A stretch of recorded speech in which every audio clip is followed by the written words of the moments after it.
Oke, kita lanjutkan.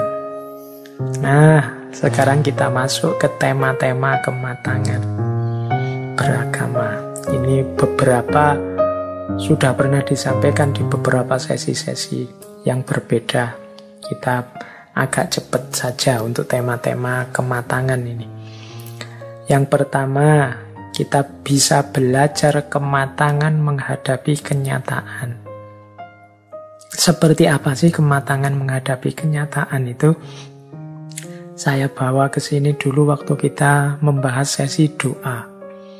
Ada redaksi doa yang itu menurut saya menunjukkan kematangan menghadapi kenyataan hidup.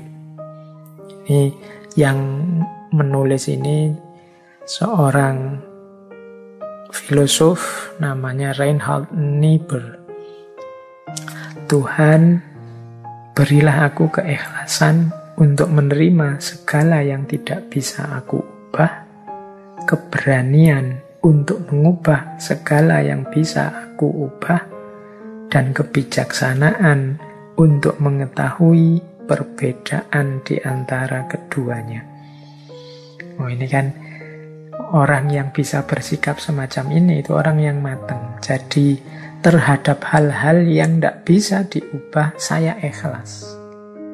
Untuk hal-hal yang bisa diubah jadi lebih baik, saya siap berjuang, saya berani mengubah situasi. Dan untuk tahu mana yang harus diubah, mana yang tidak bisa diubah, itu butuh kebijaksanaan, butuh ilmu dan wawasan.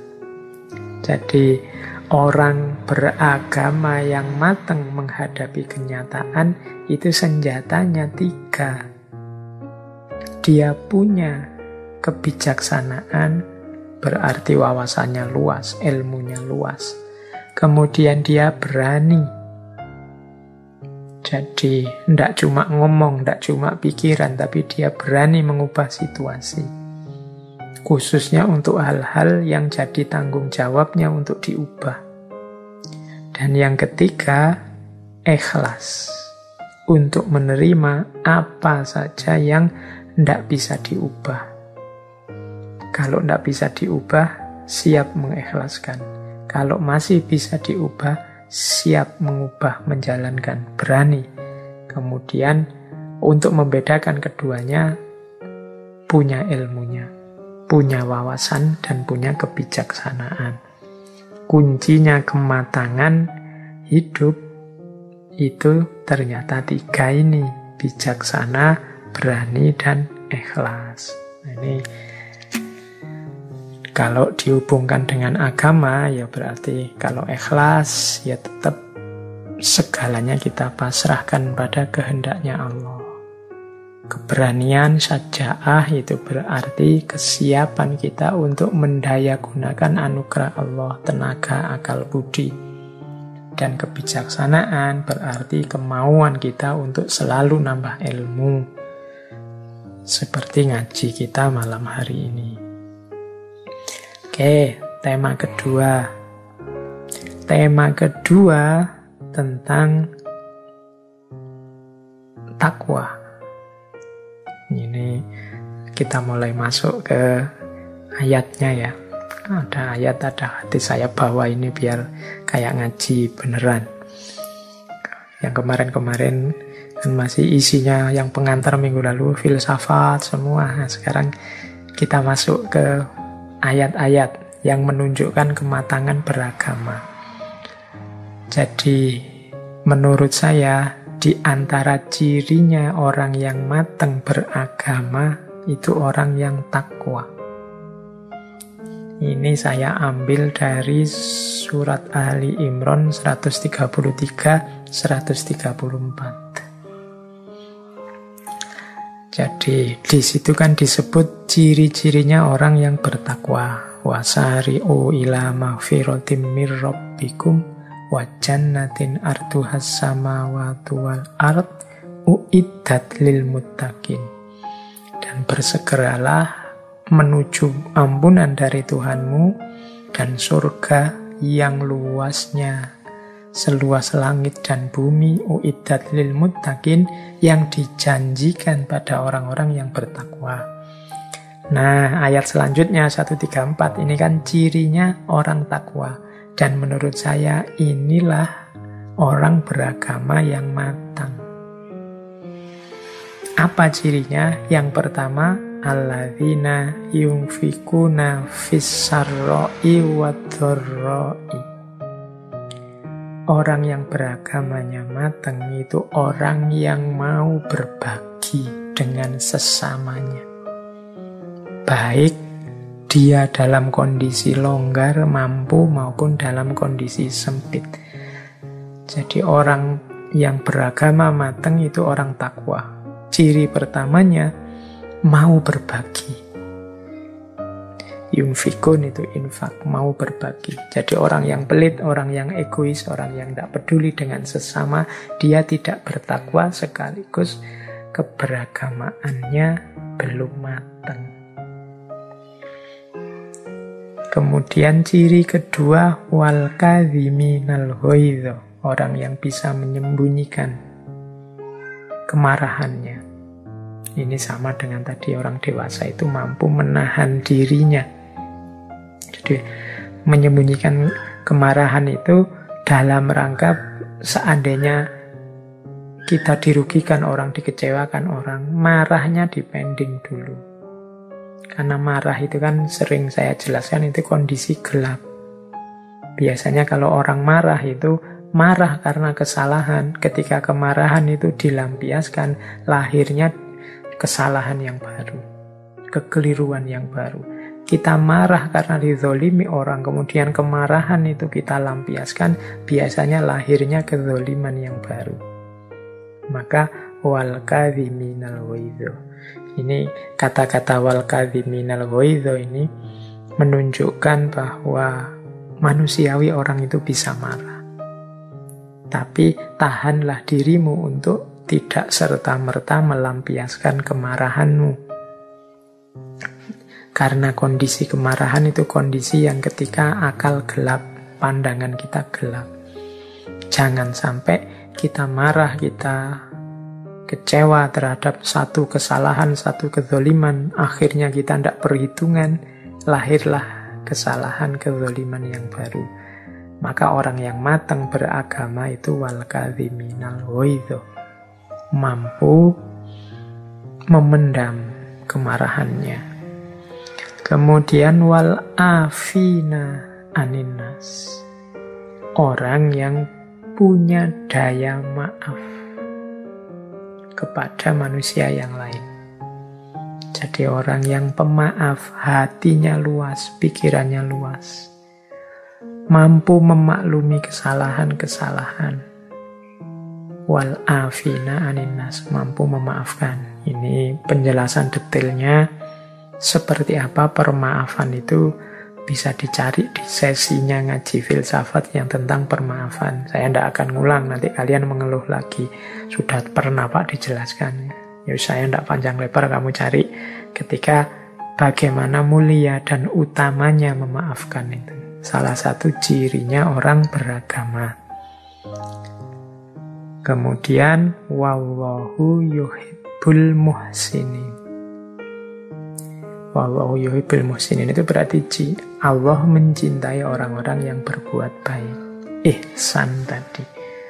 Itu diantara orang yang matang dalam beragama itu orang yang ihsan. Jadi menyempurnakan kebaikannya, tidak sekedar melakukan kebaikan yang wajib dia jalankan saja, tapi dia nambah-nambah kebaikan sebanyak mungkin yang dia mampu. Itu seorang muhsin. Itu menunjukkan orang yang matang dalam beragama. Jadi beragama matang itu punya korelasi dengan tingkat ketakwaan. Semakin seseorang bertakwa, semakin matang, semakin dewasa harusnya dia dalam beragama. Mau berbagi, tidak disetir oleh kemarahan, mudah memaafkan, dan selalu menebar kebaikan. Terus selanjutnya kematangan beragama juga bisa diukur dari keadilan kita kepada diri kita sendiri. Nah, jadi kalau tadi kan hal-hal yang untuk di luar diri, memaafkan orang lain, menahan amarah kita kepada orang lain, berbagi kepada orang lain, berbuat baik kepada orang lain. Lah terus yang kepada diri sendiri, Pak, kematangan beragama itu di antara cirinya juga adil kepada diri sendiri. Jadi justru kalau ada orang menyiksa dirinya sendiri, ndak open, ndak amanah mengelola dirinya sendiri, itu justru menunjukkan dia belum matang juga dalam beragama. Ini saya bawa satu hadis riwayat Bukhari Muslim. Teman-teman yang Muslim pasti pernah dengar hadis ini. Saya bacakan ya, biar ada bunyi hadisnya di ngaji kita. Ijtama'a nafarun faqala ba'duhum ana akumu wala anam wa qala al-akharu ana asumu wala aftur wa qala tsalis ana la atazawwajun nisa. Jadi satu ketika sekelompok sahabat Nabi berkumpul. Kemudian ada yang berkata, ana akumu wala anamu, aku akan sholat malam terus sepanjang malam, tidak akan tidur-tidur. Wa qolal akhoru, yang lain berkata, ana asumu wala aftur, aku akan puasa terus. Puasa itu kan baik, dan aku tidak puasa. Setiap hari aku akan puasa, wala aftur, dan aku tidak akan buka puasa. Ada lagi yang bilang, ana atazawwajun nisa, ana la atazawwajun nisa, aku tidak akan kawin. Pokoknya aku mau ibadah terus, hidupku aku persembahkan kepada Allah 100%. Tidak ada yang untuk dunia, aku tidak akan kawin. Ini 3 orang ini mungkin yang masih gairah keagamaannya, meledak-ledak, meletup-letup. Semangatnya baru panas-panasnya. Jadi yang satu bilang, aku mau sholat malam, pokoknya tidak ada tidur lagi, goodbye tidur, aku mau tahajudan terus. Yang satu, aku mau puasa terus, setiap hari puasa. Yang satu, aku tidak akan nikah-nikah, sudah, biar tidak repot untuk istriku apa suamiku, semuanya hidupku persembahkan pada Allah. Fabalagha dzalikan nabiyyu sallallahu alaihi wasallam. Maka sampailah hal itu kepada Nabi sallallahu alaihi wasallam. Faqala alaihi salatu wassalam. Kemudian maka Nabi terus bersabda. Jadi hal itu terus sampai pada Nabi. Mungkin ada yang lapor, Kanjeng Nabi, wah itu sahabat-sahabat ini sedang panas ini, ingin ibadah terus ini. Terus sampai pada Nabi. Kemudian Nabi bersabda, ma balu aqwamin yaquluna kadza wa kadza. Apa sih yang terjadi? Apa urusannya sekelompok orang yang berkata begini-begini? Ana asumu wa aftur. Aku ini puasa, tapi juga buka puasa. Ndak puasa terus, ya ada bukanya.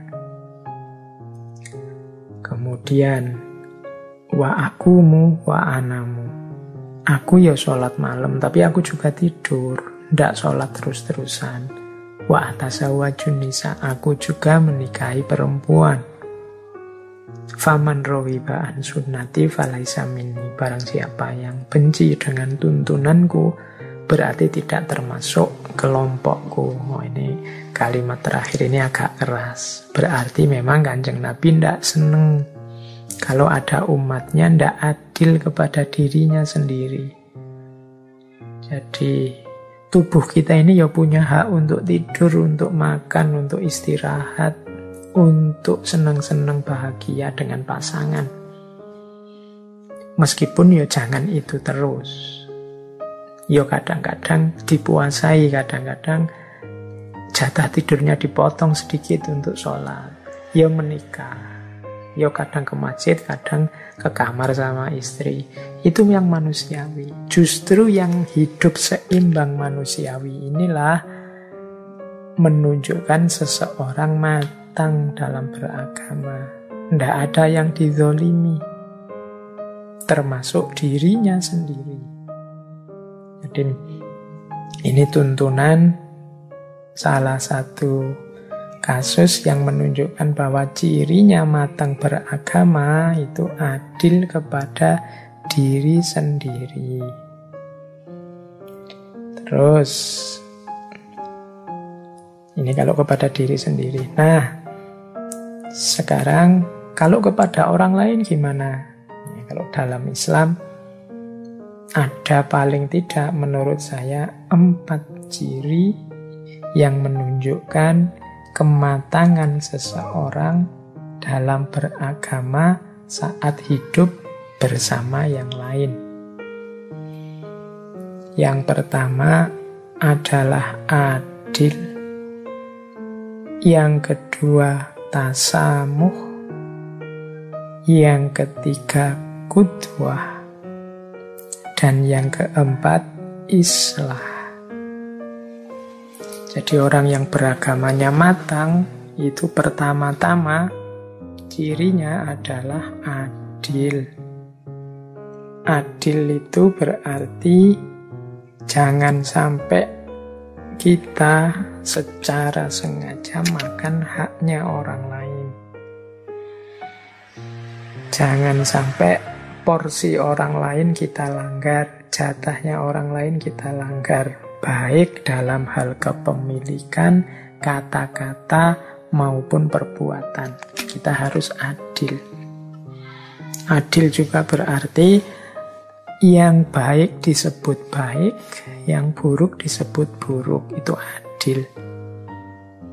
Jadi pokoknya adil ini fenomena yang pas, harus pas. Kalau jatahnya 10, ya ambillah 10.